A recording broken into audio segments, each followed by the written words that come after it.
Good morning guys. आज फिर से निकल पड़े ड्यूटी, लेकिन हालत कुछ ख़राब हो गया। सोचे थे आज बढ़िया से ड्यूटी करेंगे एकदम जम के, लेकिन कुछ हुआ नहीं। एक प्राइवेट बुकिंग मिला जिसको लेकर हम निकल पड़े। और उनको छोड़ने के बाद फिर हम वहाँ भी बोरिंग होने लगे। करे तो करे क्या यार, माथा पूरा ख़राब हो गया। सोचने लगे कि क्या होगा आज मेरा। कुछ हुआ तो नहीं, लेकिन अब वेट करने के सिवा मेरा कोई चारा नहीं था, तो यहाँ वहाँ देखने लगे। फिर थोड़ी देर में एक आने आ गया मेरे पास बुकिंग। उनको पिकअप करने के लिए हम निकल पड़े। अब पिकअप करने गए तो देखे कि सामने ग्रीन लाइट जली हुई थी। तो गाड़ी को लेकर हम पार किए। उसके बाद पहुँचे पैसेंजर के पास। पैसेंजर का वेट करते थे, तब तक पैसेंजर आ गए। पैसेंजर का बैग जैसे ही रखा, उसके बाद पैसेंजर ने अपना ओटीपी दिया। अब बैठा। फिर हम पैसेंजर को लेकर निकल गए आगरपड़ा जाते समय पड़ता है टाला ब्रिज। सोचे टाला ब्रिज आप लोग को दिखला दिया जाए कि काफ़ी सुंदर बनाया गया है टाला ब्रिज को, और काफ़ी बढ़िया से बनाया गया है।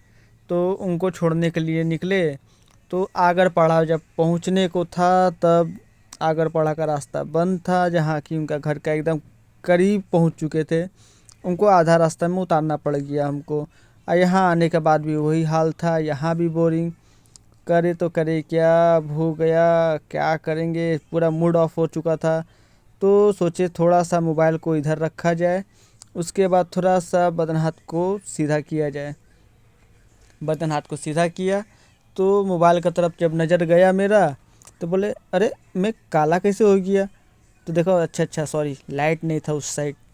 तो यहाँ पे लाइट जब आया तो थोड़ी देर वेट किए तो एक बुकिंग आ गया।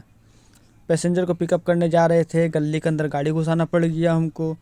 गली के अंदर गाड़ी घुसाया तो सामने देखा जेसीबी, जो कि यहाँ पे भी रोड ही बन रहा था और कोई चारा था नहीं मेरे पास आस्ते आस्ते जाने के सिवा।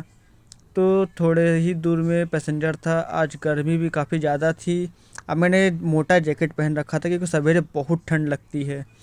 तो मैंने क्या किया, मोबाइल को थोड़ा सा साइड किया और थोड़ा स्टाइल मारने लगा। उसके बाद गाड़ी को रोक के थोड़ा गाड़ी से उतरा, जैकेट वैकेट उतारा और थोड़ा वेट करने लगे कि पैसेंजर को आने में लेट होगा। लेकिन ऐसा कुछ हुआ नहीं। पैसेंजर ने आवाज़ दिया, फिर दौड़ के हमको भागना पड़ा।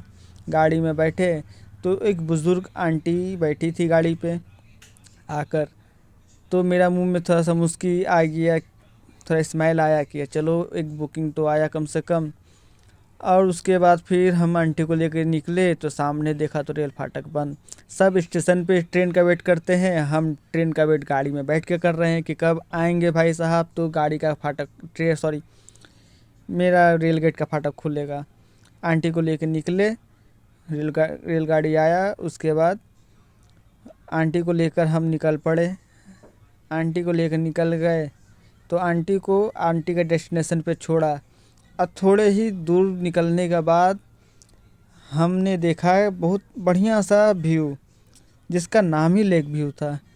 सोचा कि आप लोगों को दिखला दे, तब तक एक बुकिंग फिर से आ गया।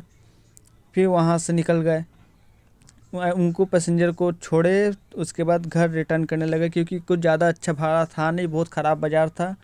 और यहाँ का खूबसूरती देखकर हमको लगा कि आप लोगों को ये दिखलाना चाहिए, क्योंकि 1 जनवरी, 31 दिसंबर एंड 25 दिसंबर के लिए ये सजावट किया गया था। तो बहुत काफ़ी बढ़िया किया गया था, तो सोचा आप लोग को दिखला दे। अब आप लोग लाइक कमेंट सब्सक्राइब कर दे तो मेरे ऊपर भी बहुत अच्छा होगा। और उसके बाद हम निकल पड़े घर की ओर।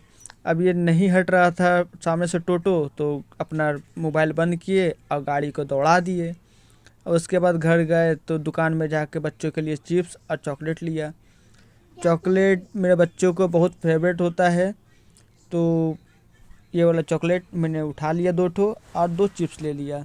अब घर गए तो मेरी ये छोटी वाली बेटी आके कंप्लेंट करने लगी कि पापा मम्मी गुस्सा है, मम्मी कट्टी है मुझसे, तो क्या किया जाए। तो बहुत गुस्सा हो गई थी वो। जैसे मैंने उसके हाथ में चिप्स दिया, इतनी खुश हो गई। उसके स्माइल देखकर मेरा सारा थकावट दूर हो गया। और इसी के साथ मेरा ब्लॉग यहीं पे ख़त्म।